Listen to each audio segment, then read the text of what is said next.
Welcome back to the show where we run you through all the Dolphins news you need to know about. After you run you through the news you need to know about, we run you through the fan Q&A where we answer fans' questions. A lot to talk about in today's show. I'm very excited to break down this game for a lot of different reasons. Not a ton of news to talk about. We have one important news story. So let's get into the news. This first news story comes from Pro Football Rumors. Dolphins have benched Tua Tagovailoa, though he will remain the starter. I meant to say they benched him. Weird title. They benched him during the game. Obviously, he's going to remain the starter. This comes from Pro Football Rumors. Tua Tagovailoa's honeymoon as the Dolphins quarterback came to an end on Sunday in a loss to the Broncos. Tagovailoa struggled mightily during the defeat and was pulled for Ryan Fitzpatrick. Brian Flores confirmed Tua did not have an injury and was benched due to performance. So I just had to read that part. No real quote here. Just, the whole situation that happened in the Denver game. So we'll start with that. We'll start with Tua's stat line, and we'll talk about Tua, because I think that's probably the biggest thing that everybody's wondering about. Then we'll get to the defense and stuff like that. So Tua finished 11 for 20 for 83 yards, a touchdown, and 0 interceptions. For contrast, Ryan Fitzpatrick finished 12 of 18 for 117 yards, and obviously the fateful interception that ended the Dolphins' winning streak. So, where do we begin with this? I think the first thing we have to talk about, and this is difficult. I want to hit on this first. The offensive line is young, and this is something that has come up repeatedly through the 3 games that Tua started before this, and it has been a very big difference between when Fitzpatrick's in the game and Tua's in the game. The pass protection is a little bit worse. Tua does tend to hold on to the ball a little bit longer because he is younger, and he has had that problem since he's been in college, where he just tries to make a play. Sometimes you just got to get out of a bad play. Listen, it's a give and take type of thing. A lot of great quarterbacks have this problem, and it obviously works for them because they're so good at making something out of nothing. And that's something Tua's just gonna have to learn to kind of balance out, knowing when to get rid of a play, know when not to. And I think it's a combination of Tua being young, the offensive line being young. Obviously, Fitz is a little bit better at getting pass protection set, but they struggled with stunts a lot in this game. They've struggled with picking up blitzes a lot since Tua has been the starter. And that's something that this team's got to get better at, and I think that hurt them this week. It was a combination of holding the ball too long and just not being able to communicate on the offensive line at a high level. And you saw that with the 6 sacks. A lot of these sacks, unless it was under center, were due to holding the ball too long and bad communication. Now, the sack under center that Sylvester Williams had, I think that's his name, that was just terrible, the offensive play by the Dolphins. I mean, he got Eric Flowers had his worst play since he's been a Dolphin, and he's been amazing. So I'm not going to hate on him too much, but beat him across his face, sacked the quarterback. It was just a good play by the defensive tackle. Really lazy play by the Dolphins, in my opinion. And something that they have got to continue to get better at is under center stuff, because this team is abysmal when it's in a 2 tight end set or a 2 receiver set or anything where the quarterback is under center. It has been awful, and that is something that this team needs to get better at. And I don't necessarily think it needs to, because I think everything in the shotgun is just so much better, whether it's running the ball or passing the ball, that they should stay in the shotgun, and that is something that I have said multiple times. But I wanted to hit on the pass protection to kind of get that out of the way, because I know that's a big topic of this game. I feel like it's just kind of a combination of everything that we talked about between both the quarterback and offensive line being young, and communication has got to be better, and that's something that practice will help with, and as they get older and play together, they'll be fine. I don't think, it's going to be something too bad going into these next few games, but against better teams, they have to clean this stuff up. That's where I wanted to start with it. This is where I really want to get into the meat of the situation. We just read Fitz's stats compared to Tua, and Fitz obviously had a way smaller sample size in this game than Tua Tagovailoa. This is something that I've been really, really eager to talk about, and it's so frustrating, and it doesn't make any sense. They have got to stop protecting Tua. They have got to stop doing it. It is getting to a point of hindrance to the team, and it's ridiculous at this point. They have to stop. And this is something that we talked about in the Rams game and even in the last 2 games, but it's obviously not as big of a deal because we won those games. The thing that I know for a fact now that they're protecting him is what Brian Flores said after the game, where and I think it just, I mean, obviously it's not clear. It's obviously clear enough because if you watch the games, you can tell the difference in play calling. It's a very big difference. It's way more aggressive when Fitz is in the game, and it's ridiculous. What Brian Flores said of the game really cemented that. He said, "I went to Fitz to get a little bit of that up tempo going, and I was like, okay, so this team can't play as fast with Tua, just by Brian Flores saying that." And he can't do some of the spread stuff that Fitz does and the tempo stuff that Fitz does, where it's a lot more aggressive, move the field up the tempo. And the pass game really opens up when we do that. And you could tell, especially in that Broncos game, it really stresses out a defense in a lot of different ways. And they really couldn't play that conservative defense that they were playing. And they really can't just kind of sit back in zone coverage. And it helps the quarterback too. It helps the quarterback a lot when you go up tempo and you spread the ball around. One of the things that I really didn't like in this game is when Tua was under center, it condenses the field. It's harder to read the defense. Not only that, but our pass protection is not as great. And it's really not what he does best. I think letting him see the whole field in the shotgun, like I said, go up tempo, get the defense on their heels, it just makes the game easier. And I don't understand why we're so conservative with him to a fault.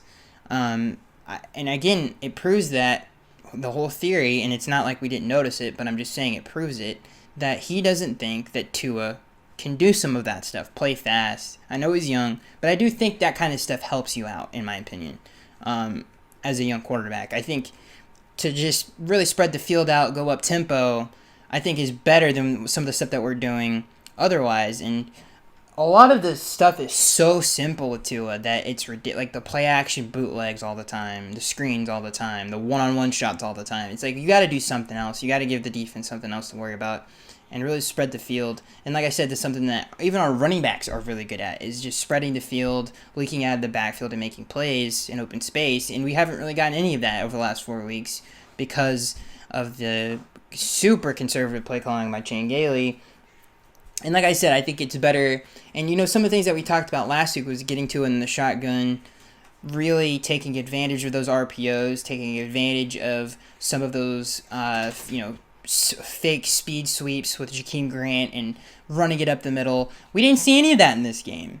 I think play calling has to be different. I think we really have to get into that set more and let Tua really be free and do some of the things that we do with Fitz when he's in the game. So those are the 2 things I really wanted to hit on before we talked about his real performance, and then we'll get into because I really wanted to hit on those 2 points related to the topic that we just talked about with him getting benched. I think those 2 things really hurt him in this game. So let's get into the box score, and we'll start with the offensive side of the football. The Dolphins lose to the Denver Broncos 20-13 on the road in a very dramatic fashion. And let's start again with something I want to hit on with Tua one more time before we move on to the rest of the team. It wasn't just those 2 things. Tua had an off day. Tua was missing easy throws. I don't know if he was just because he was trying to cut it through the wind. Both quarterbacks struggled with accuracy. Now, Drew Lock has always struggled with accuracy. So I was like, okay, that's just Drew Lock being Drew Lock. But Tua really seemed like he was, I don't know if it was windy or what it was, but he was really trying. It seemed like he was putting a lot more on the ball. He missed a couple over-the-middle throws to Devontae Parker early on in the game. He missed a big play on the first drive of the game to Jakeem Grant that might have scored, but it was a huge play to Jakeem Grant that was missed. Completely missed him. He kind of missed him twice. He missed him on a throw on the run, and he had him in the pocket, and he missed him the first time. So he was off in this game. It wasn't just those things with Chan and some of the conservative play calling and some of the struggles up front that the offense had with communication. Tua was also off in this game. His accuracy was really all over the place. Like I said, it seemed like he was really trying to put more on the ball. He was just off all day. I don't know why.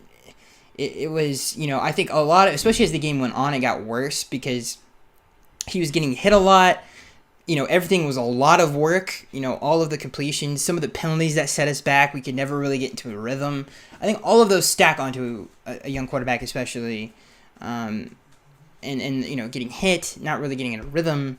It's kind of a gross day to begin with. It just doesn't feel right, and it never really looked right either. And I think a combination of just a lot of bad things, and between him being off, the play calling being very conservative, not as aggressive as it is with Fitz, and some of the miscommunication up front, I think, all kind of collided with each other, and it just ended up being what it was, where the offense really lost us this game. I know some people are going to be like, well, the defense did this and that. Well, it was 13-10 almost at the start of the fourth quarter, and you got to do more than that as an offense, and it just wasn't never there, it never clicked. And one of the other things I want to hit on before we move on to defense, there's a lot I have to talk about the offense, like a lot. So we talked about the quarterbacks. Let's move on from that. The running backs, Ahmed continues to be the best running. I want to hit on the running backs too. Ahmed continues to be the best running back on the roster. It's not even close. First of all, Matt Breida is bad, ladies and gentlemen. He is not a good running back. I know it's kind of a small sample size, but from what we've seen of him so far, he's not a good runner of the football. He loses balance. He's indecisive on runs. It's ridiculous. He looks like a penguin who's learning to walk, for God's sakes. It just doesn't look right. Ahmed does a great job of jump cutting and making decisions faster there, and he's not even a veteran running back. He's a undrafted rookie, for God's sakes. I don't understand what's going on with that Matt Breida, but he's playing mad too. It's not just that, there's no running lanes, not to mention the fact, I think it's a combination of both things. He's not playing well, and the offense in general hasn't been great, especially in under center runs. Like, anything in the shotgun has been significantly better than some of the more traditional run sets that you see from on a daily basis. But yeah, Matt Breida has to play better. He has to play better. He's not good in pass protection, so he doesn't get on the field on third down a lot. He can't run the football that well. I'm really wondering what the heck Matt Breida's on the roster for at this point, because he really is just kind of a nuisance. And I don't want to get overly ridiculous with it, but it's true. Like, what is he contributing to the team other than a negative play every single week? Like, he needs to be better. He needs to play better. I thought one of the things that he would bring coming in was a receiving threat, where someone we could throw some jet sweeps to. We need to do some of this stuff with him, by the way. We have to get him the ball in open field. He's too athletically gifted not to, and we don't use him creatively at all. We use Malcolm Perry creatively. We've used Lynn Bowden and some of that Wildcat stuff. Find other ways to get Matt Breida the ball. And he has to play better at the running back position, and we have to find other ways to get him the ball. But what I was saying initially, I know I get off my point a lot, I apologize for that, is one of the things that I thought he would give to us is a receiving threat. And he's just so bad in pass pro, and I think that's the reason, and I know that's the reason, because he's not better than Laird at pass protection, and he's not better than Ahmed. Ahmed's actually pretty good at it. So he's kind of the odd man out, and that's one of the things I thought he would give to this team is a good receiving threat out of the backfield, and he hasn't even given us that. Chan has got to find a way to get him the ball more, though. I don't know. He's too fast, man. You find listen, if you can't run the football like a traditional running back, fine. Throw him a screen.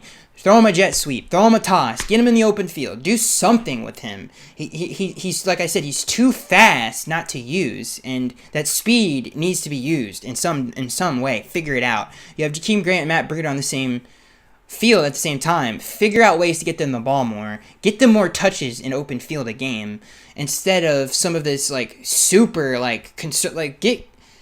get a little bit more creative with some of this stuff, man. Get the playmakers the ball in easier ways. So yeah, let's move on from the running backs. Here's another thing we have to talk about: the receivers. Here's some hard truths, ladies and gentlemen. I haven't busted out hard truths since Brock Osweiler. This offense has a problem at the receiver position.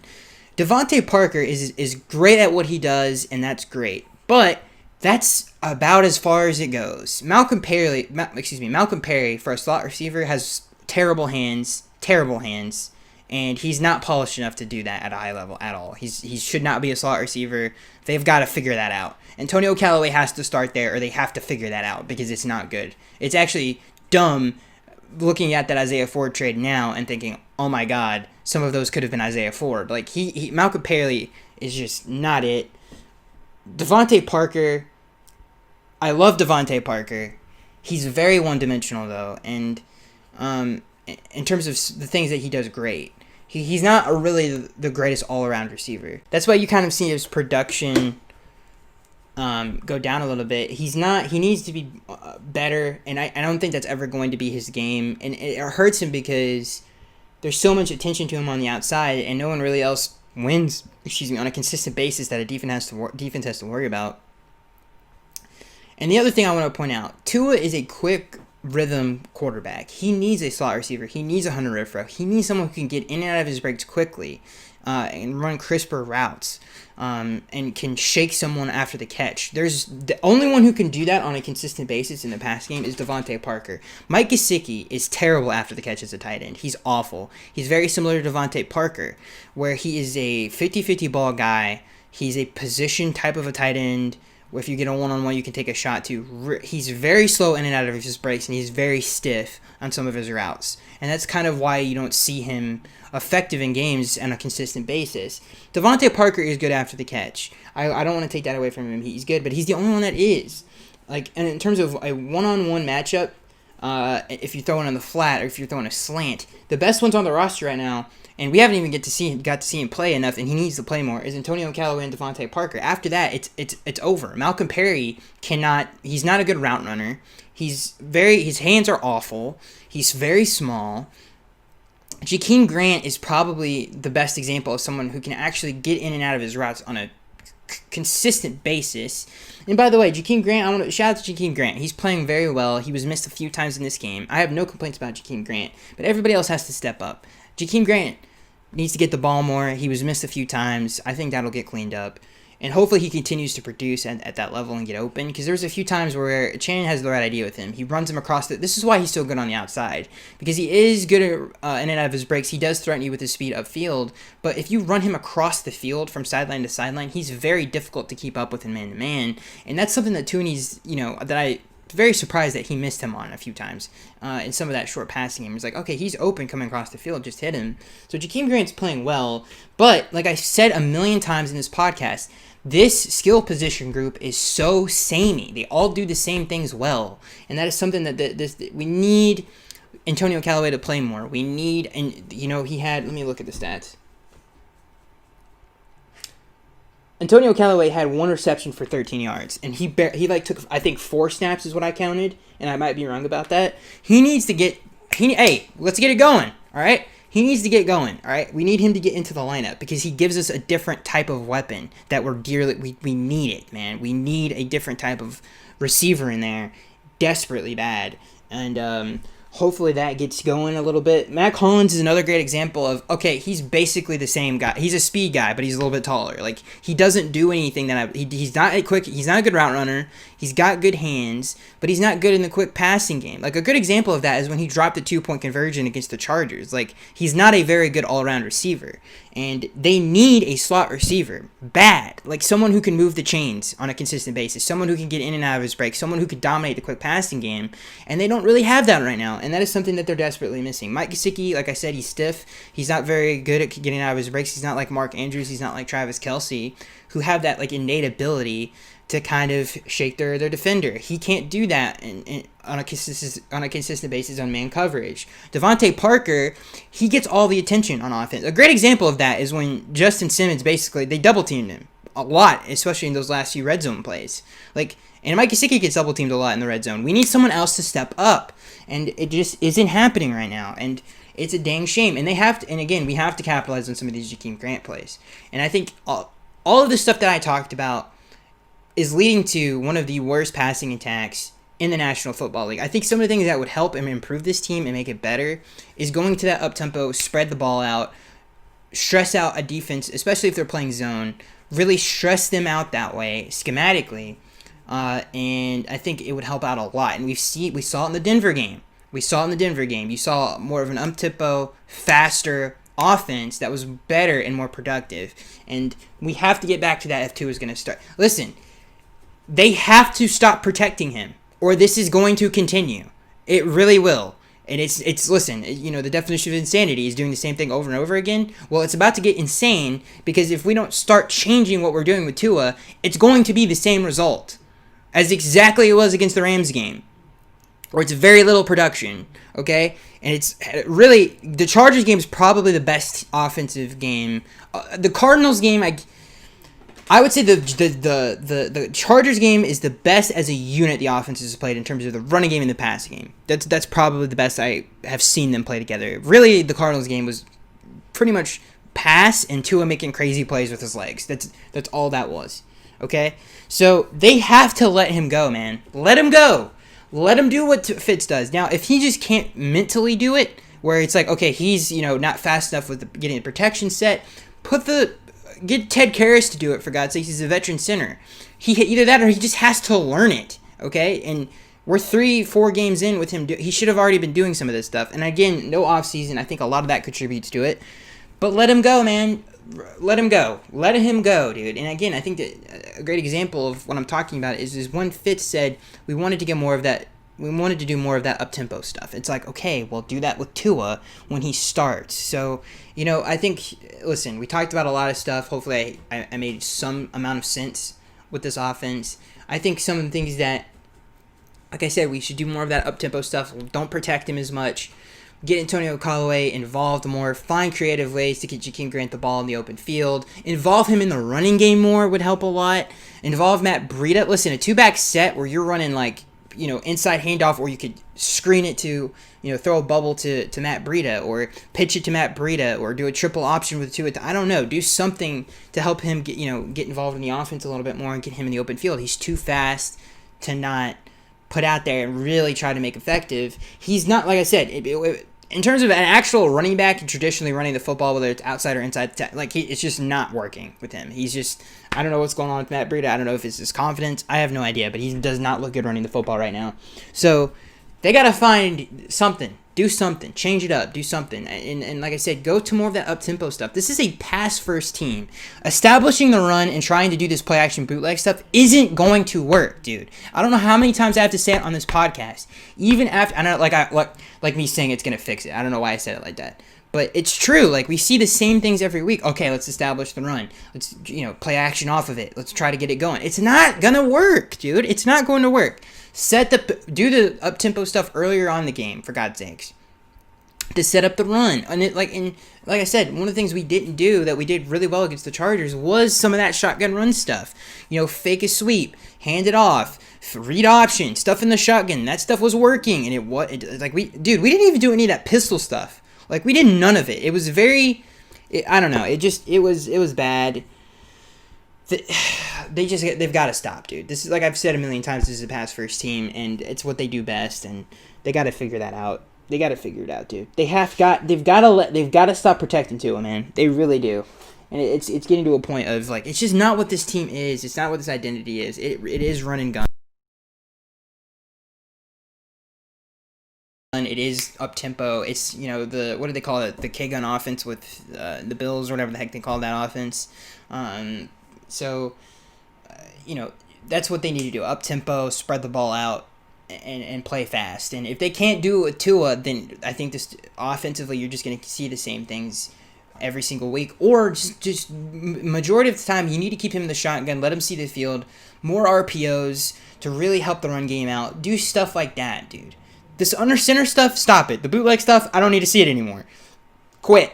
I don't care. I don't care about it.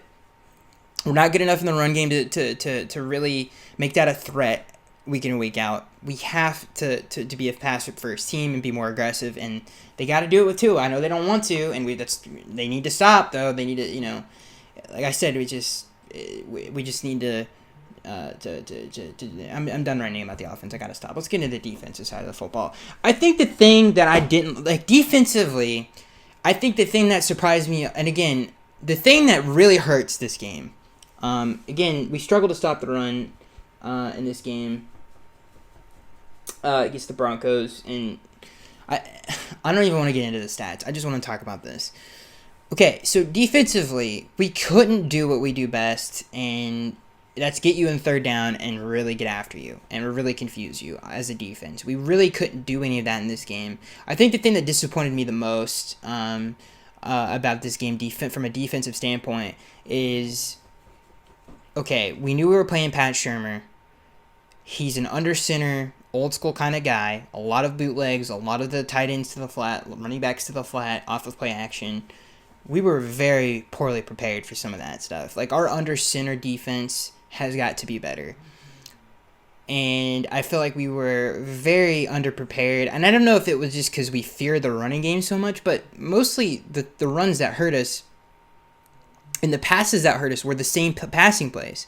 It was a bootleg, throw it to the tight end in the flat. That is the passing play that hurt us the most in this game, and we never adjusted to it, and we couldn't stop it. And I was like, wow, a Brian Flores coached defense first of all didn't adjust at halftime and continued to let it hurt them. That surprised me, because that's the first time I've seen this with this last year and this year. That is the first time, other than the Steelers game, that I've seen the same play hit this Brian Flores defense over and over again. Okay, and like I said, in the past game, it was a bootleg, throw it to the tight end. It was a big gain, run after the catch.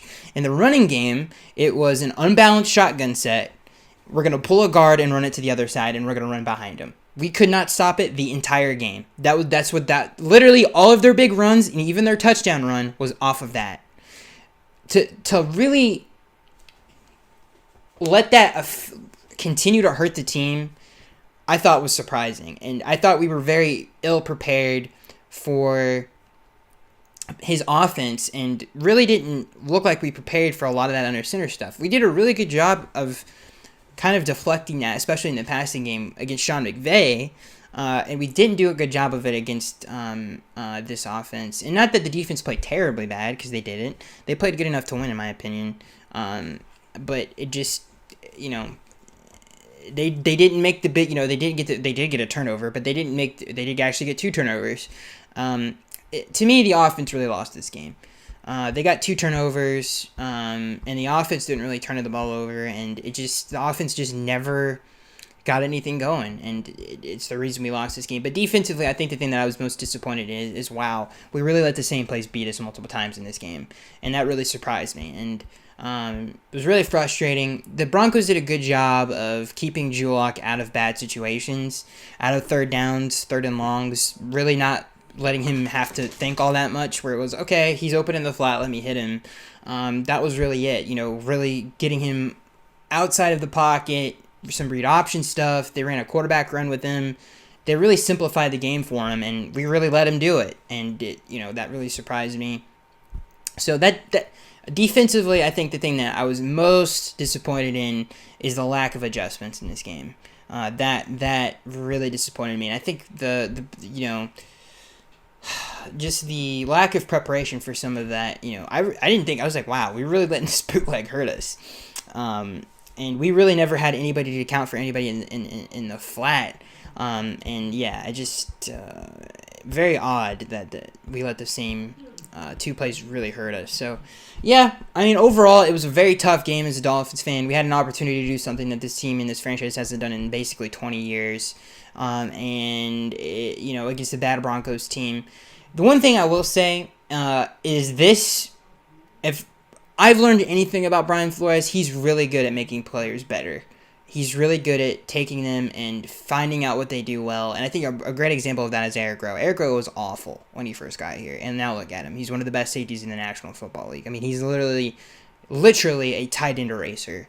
Not so much in this game, but usually he's very, very good. And I don't really have any complaints in terms of individual players, by the way. I really don't. I think it was really a schematic, just lack of adjustments that really hurt us in this game. In terms of individual defensive players, I don't have any complaints with any of these guys at all. So I think X kind of had an iffy game, but other than that, I don't have any complaints at all. Like, X still played well. He didn't play bad.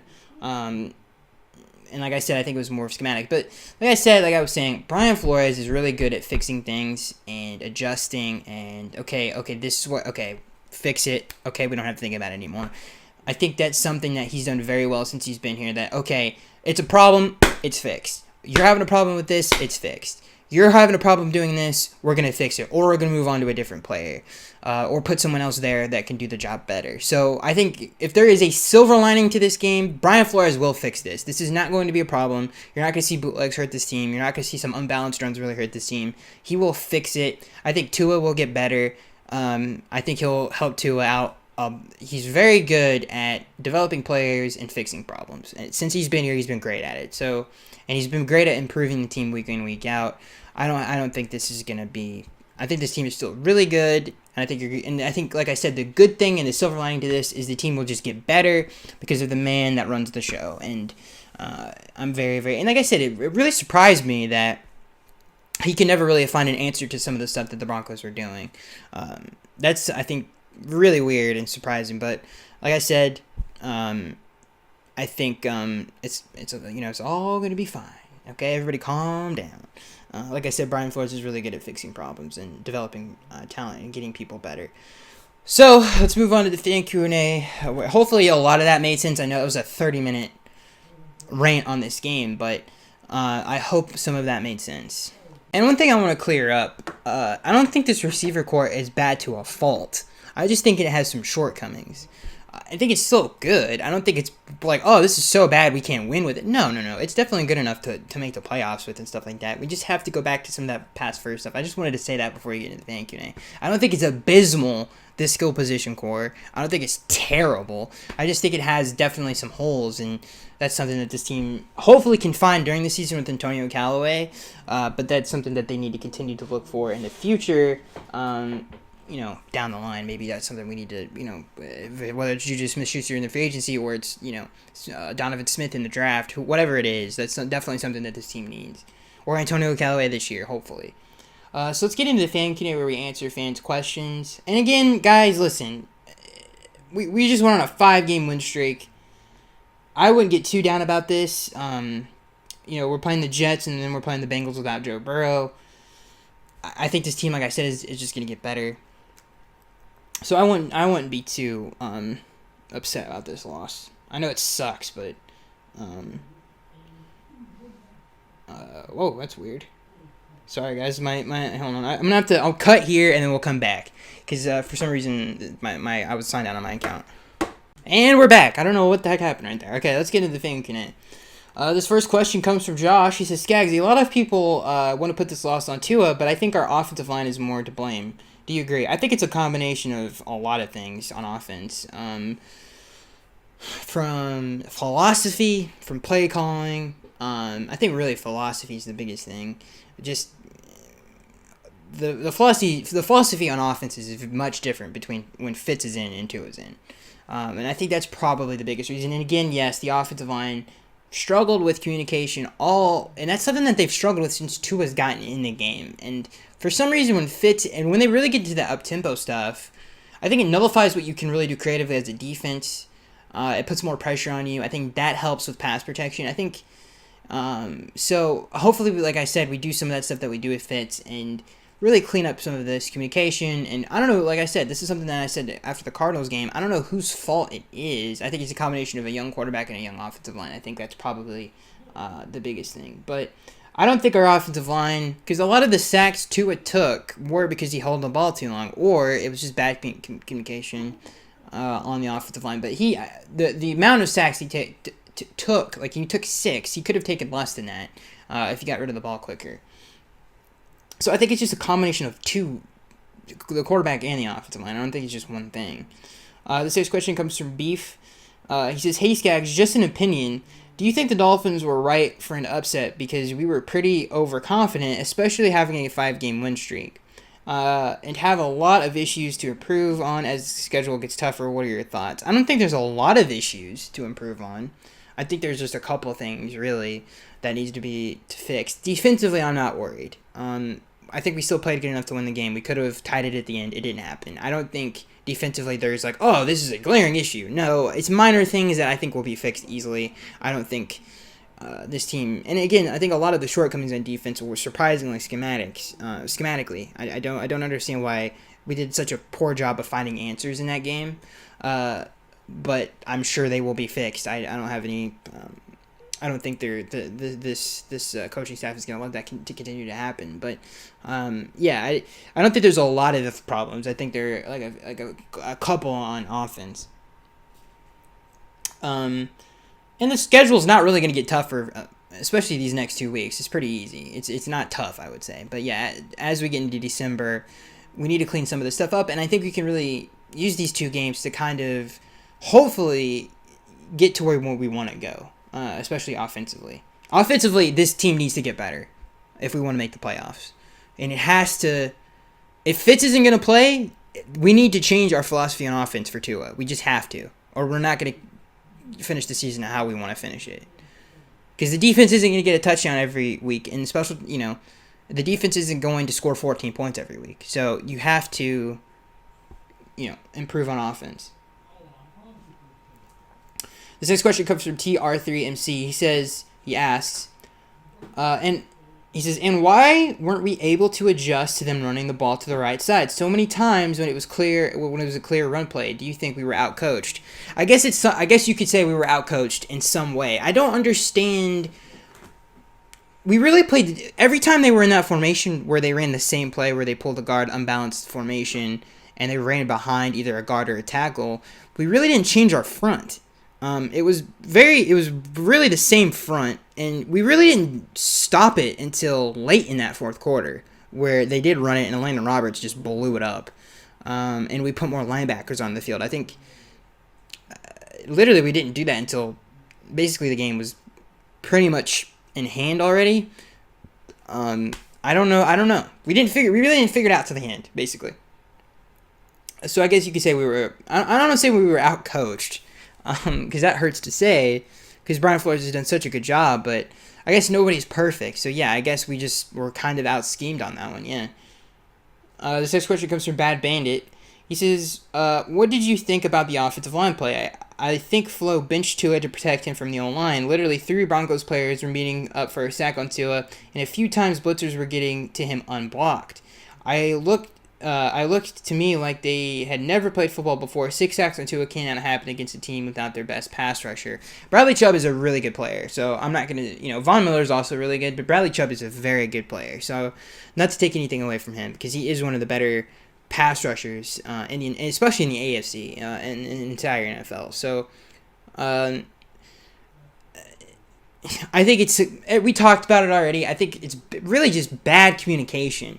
And that's something that they can fix in practice. It's like, okay, do this here. Let's throw this stunt that the Broncos threw at us 50 times and we couldn't block. Here it is, 50 times in practice. Get better at it. Tua, get better at getting the offensive line set and ready to go.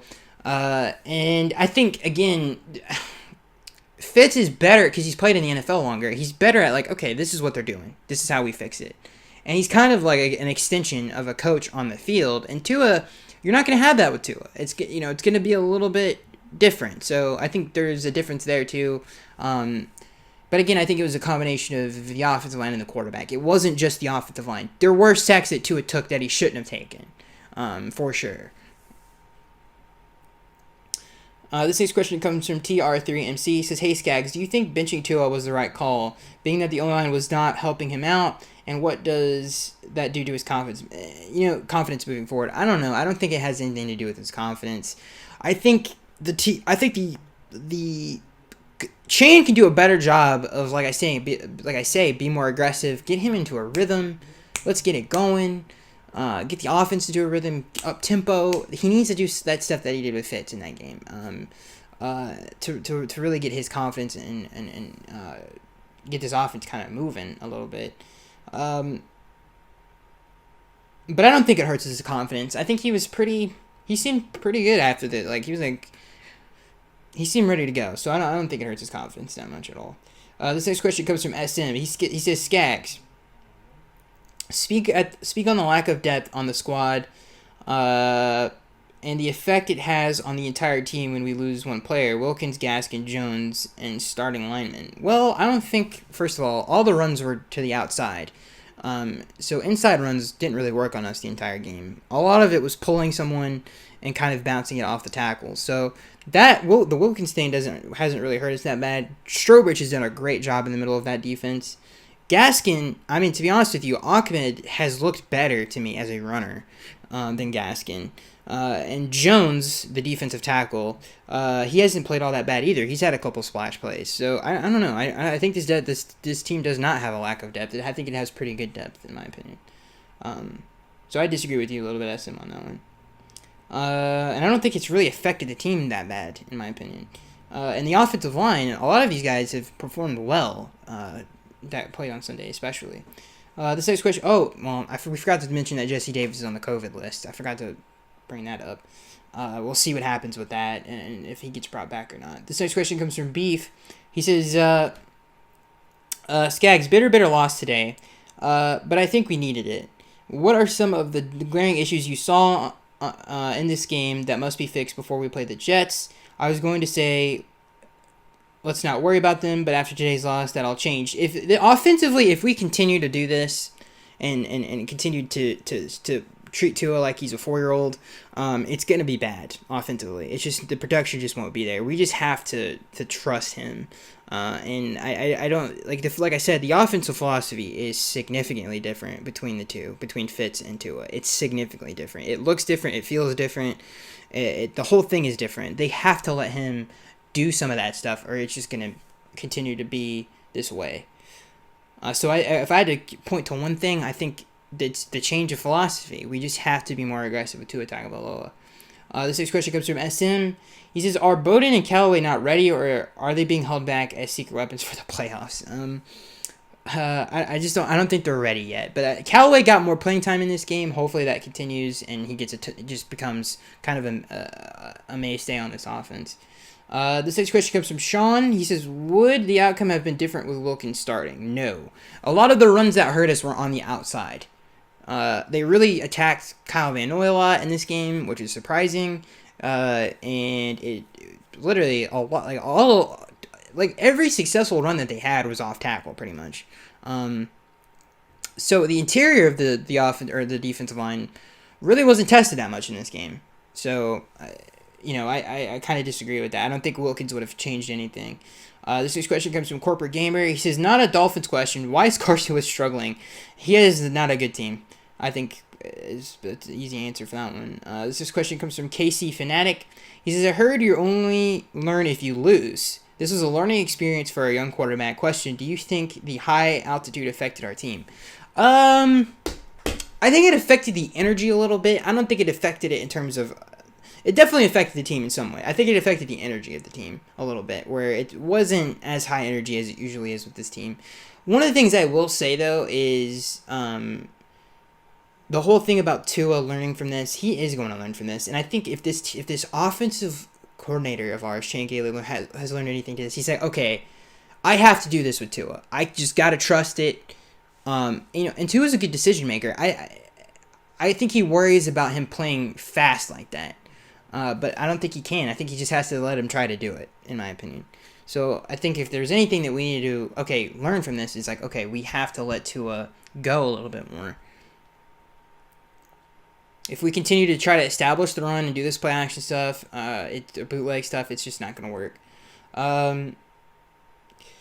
This next question comes from Corporate Gamer. He says, with Houston's draft picks, what should we use that draft pick for? A skill position on offense. As of right now, that's what I would use it on. This next question comes from Beef. He says, hey, Skaggs, what are your thoughts about Joe Burrow having a season-ending injury? I'm bringing this up because we're not going to be able to see a Tua versus Burrow game this season. It's unfortunate, and that's something that they needed to do a better job of, is really, instead of drafting people like Higgins, who's been great for them, and stuff like that, and getting corners in free agency, they really needed to protect their young quarterback, and they didn't do a good enough job of that this offseason, and it showed in this game, especially when you play in the AFC North with all of those good fronts. They really did him a disservice, and all those hits ended up adding up, and all it takes is one bad hit. And unfortunately, it happened to Joe Burrow. Very sad to see. One of the more talented quarterbacks in the NFL. And hopefully he can come back stronger. This next question comes from Last Word Productions. He says, hey, what's up, Skaggs? Enjoy the show, man. I noticed something that really bothered me.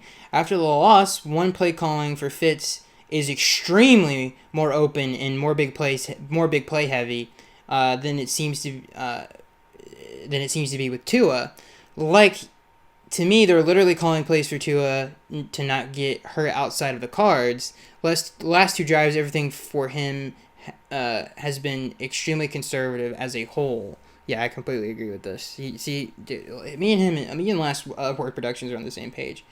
My question is, has Changele showed us enough for you to believe in him to truly put Tua in a position to be more successful? P.S. Our run defense has shown it isn't effective. What is your thoughts on that? We talked about the run defense. That was more schematic than its ability to play run defense. But offensively, yes, the philosophy has to change with Tua. It's this whole, like, dude, everybody's like, well, if Brian Flores wants to, run the ball and play defense and not turn the ball over, well, guess what? We need his offense to actually produce some dang points, for God's sakes. If that means throwing a little bit more intercept, fine. We have to score more, for God's sakes. We'll get the offense on the field, get him going, get him in a rhythm, and I trust Tua to make good decisions. So, like, he hasn't thrown an interception yet.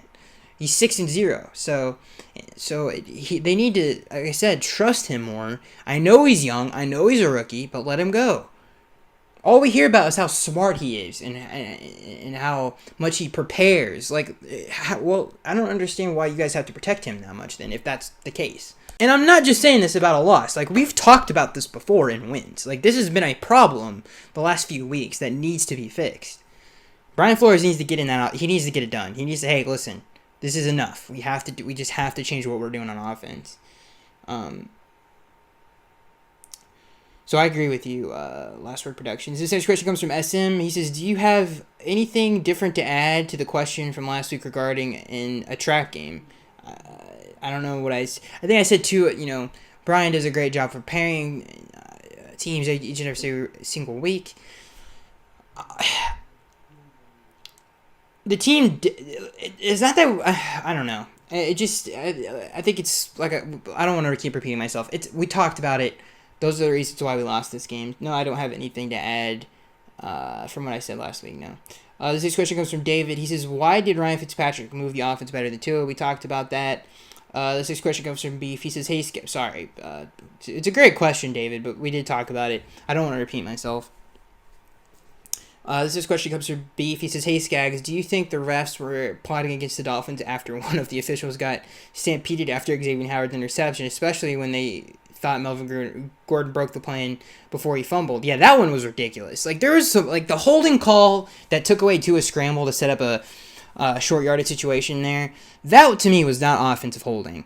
I think that they called that on Austin Jackson, if I'm not mistaken. So they've got to do a better job. Like, just some of those calls were not good. Like the roughing the passer call, I don't know if they called that pass interference on Igbenogany. They said it was on Jamal Perry, but we never really saw it on replay. So yeah, there were a couple of weird calls in this game. This next question comes from SM. He says, why doesn't Gesicki SM says, why doesn't Gesicki dominate more with Preston out? Because there's less things. I think he's not. Okay, so here's Gesicki's weakness to his game. He's not good after the catch, so you can't do some of that short stuff that most teams do with tight ends. You can't do that. He's not a very physical player. He's very finesse. He's a down the field type threat. And another weakness to his game is he's very stiff. He's not quick coming in and out of his breaks. So he's not the greatest route runner in the world. So those are some of the things that he has got to get better at, get more physical, and get a little bit get in and out of your breaks a little bit quicker. I think those are some of the things that he has struggled with this season for sure. This next question comes from Mark. He says, LOL, do we build around Tua, or was yesterday a sign that we need to move on? Mind you, I know it's only been 4 games, but is it or isn't telling? Is it or isn't telling? I think, to be honest with you, they just have to stop protecting him as much as they do, in my opinion. And I think you'll see more aggressive play, and I think Tua will definitely take more shots downfield. This next question comes from Josh. He says, hey, Skaggs, overall, what offense/defensive mistakes did you notice and should be addressed as we move forward this season? By the way, we should be no panic in this loss. The team is built and coached the right way to bounce back strong. Yeah, I completely agree with that, Josh. But I think we talked about it. Just to hit on it quick. Offensively, change the philosophy. Be more aggressive with Tua. Defensively, I would say keep doing what you're doing. I think continue to get better at getting teams in third down, I think, is the biggest thing on defense. Whether that is getting them out from under center, get them in a shotgun as much as you can, and this defense can continue to dominate. But they have to do a better job of playing a more traditional style of defense when teams go under center. And I think that's something that they probably need to get or should get better at. And I think they will. This next question comes from Corporate Gamer. He said, and Jason Strowbridge, by the way, is playing really well, and I think he can be a very positive force in the run game for the rest of the year. He's played very well in run defense. This next question comes from Corporate Gamer. He says, do you think the run game will get better when Gaskin returns? No, I think it was the same when Gaskin was out. We haven't had a 100-yard rusher in since I can't even remember the last time we had a 100-yard rusher. So, yeah, it's been a while. So, it's been relatively the same. I think Ahmed's actually a better athlete than Gaskin. I actually like Ahmed more than Gaskin. This next question comes from Josh. He says, Skaggs, if you were Coach Flo, I think one thing I will say about Gaskin, though, before we move on, and he's better in the open field in the passing game. I will say that about Gaskin. He's a better receiver in the passing game than Ahmed. This next question comes from Josh. He says, Skaggs, if you were Coach Flo, how would you go about fixing the issues we've had stopping the run? And I think we should maybe go for a dominant D lineman or linebacker in next year's draft with one of our first-round picks. Do you agree? I think some of the things that I would do is put more linebackers on the field and in our base coverage when people go under center. I think that's something we need to get better at when we do have that personnel grouping on the field, and really kind of. I think it's something that we need to practice a little bit more and just kind of get more of a groove on, because when we did get, it just seemed like, okay, this is not what we're the best at. I think we need to get better at that. And offensively, like I said, we just got to change we just got to do what we were doing with Fitz. When we were top 10 in passing, we had better numbers as a whole offensively, and I just think we have to get back to some of that stuff. This next question comes from Corporate Gamer. He says, how come we keep allowing 100-yard receivers against us? I think that was the first time. We definitely don't keep doing that. I know that Patrick dude. I mean, a lot of those. The reason he got 100 yards was that last play where Drew Lock was just trying to run out the time and he completed the deep pass to Patrick or whatever. We definitely don't keep allowing teams to have 100-yard receivers. I think the other one was Christian Kirk. He had 100 yards mostly on that one play. So I think Cooper Kupp might have had 100 yards, but a lot of those were off screens, and that was a lot of garbage time yards. So I don't think that's a problem for sure. This next question comes from SM. He says, did Coach Flores get out-coached, or was it execution? I guess you could say he got out-coached, because he really never found an answer for some of that stuff in the run game. This next question comes from SM. He said, did it look to you like the team played harder for Fitzpatrick? No, they definitely didn't play harder for Fitzpatrick. It was literally different play calling, different philosophy on offense, different tempo on offense. It's literally completely. We were doing something completely different than we did with Tua. This next question comes from Tech Me Out. He says, if it truly is as Flores stated that he pulled Tua because Fitz gave us the best chance to win, then I vehemently disagree. Tua is the future of the franchise, and this was the perfect opportunity for him to grow and gain experience for situational football that he will see many times. It makes no sense to me. I don't know if I agree with that. Listen, I don't understand why they never did any, okay, let's do a 2-minute drill with Tua. We really haven't seen that other than the Cardinals game, but they really are protecting him too much. I think more of this had to do with, seriously, they need to quit with the...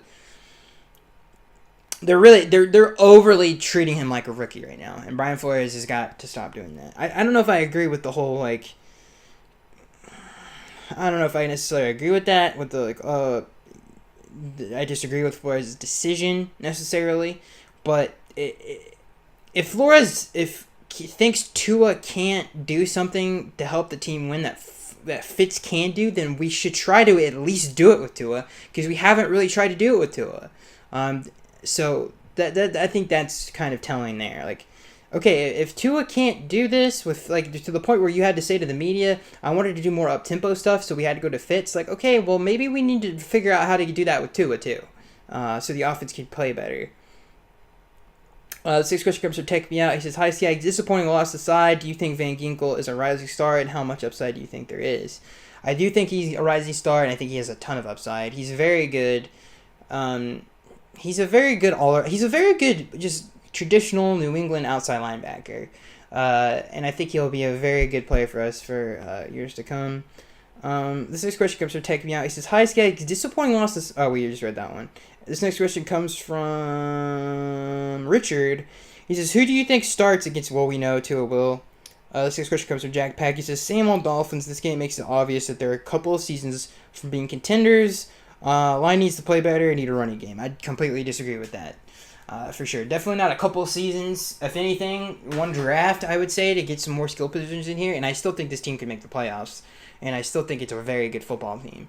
And I do think this coaching staff is amazing. So I definitely disagree with that, Jack Beck. Anyway, that is it, ladies and gentlemen. I thought it was, man, starting to hurt a little bit. I don't know. I think the thing, like I said, the silver lining of this game is usually when there's a problem like this, Brian Flores changes it. And I think the reason we didn't see much change with the whole philosophy with Tua is because we were winning games anyway. So he was like, okay, well, why should we change? Well, now we have to change it because it's the reason we lost the game. And it's become such a bad problem that we lost the game because of it. So he needs to change that. Or Tua shouldn't start. Or should never have turned to be the starter if he wasn't ready to play quarterback in the National Football League. Because you can't say in a press conference, hey, we had to go to this other guy because this guy can't do that. He needs to learn how to do it. He's perfectly capable of doing it. So he needs to at least be given the chance to do that. So anyway, that is it, ladies and gentlemen. I don't think, like I said, I have all the confidence in the world that these issues will be fixed. And this team will be back to playing great football in the coming weeks. So I am Skyrox83. And I will see you guys in the next one.